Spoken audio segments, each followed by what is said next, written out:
I once again want to talk about the motherhood penalty. Now, when I've discussed this before, the biggest demographic of teachers leaving the profession are 30 to 39-year-old mums. And when you remember that 3/4 of teachers are women, that becomes a huge problem for the entire system and a massive contributor to the retention crisis. I want to make this clear, I'm not suggesting mums should be the ones doing all the childcare or carrying that home load. The problem is that the system assumes they will. The expectations are just baked in. Teacher mums aren't choosing to be the default parent.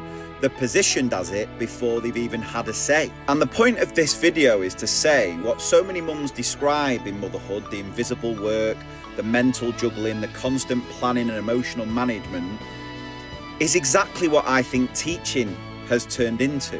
And I don't know whether it is because teaching is a female-dominated workplace that, again, we just assume teachers will take on that load. We just expect teachers to do it. We expect teacher mums to deliver high-quality lessons, manage behaviour, track data, handle safeguarding, keep up with emails, attend meetings, plan trips, and then go home and run a second shift with pickups, clubs, appointments, dinners, and the emotional climate of running a house.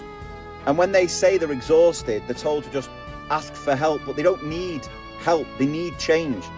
As men, we need to step up more and take on more of that load. Now, the problem is at the minute, teaching is structured in a way that doesn't bend even slightly for the realities of parenting nowadays. It assumes someone else is picking up everything at home, and society's default is still with the mum. Not because it should be, because the system silently sets it up that way.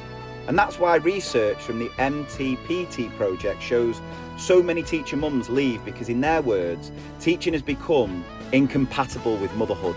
Not because they lack passion, not because they're not committed, but because they're carrying the load of 2 full-time jobs, half of that load for both jobs, invisible. And we talk about work-life balance like it's something you can just decide to have, but balance is structural, balance is cultural, balance is allowed by leadership. And right now the system values these visible tasks, the data, the documents, the deadlines, and is almost completely ignoring all these invisible ones. So if you are a teacher mum watching this, let me say it plainly. You're not failing. You're not struggling more than everyone else. You are carrying more than any human should ever be expected to hold, and being expected to smile through it. And let me tell you, you are doing a brilliant job. You are doing better than you realise.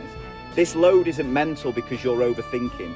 The load is mental because it's too much for one person to carry alone. And for any school leaders watching, flexibility isn't a favour, it's retention. Empathy isn't optional, it's essential.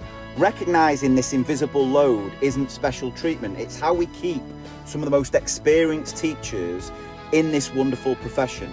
Teaching should be a job where career and motherhood can exist side by side. Right now, for far too many mums, the system is just forcing them to choose.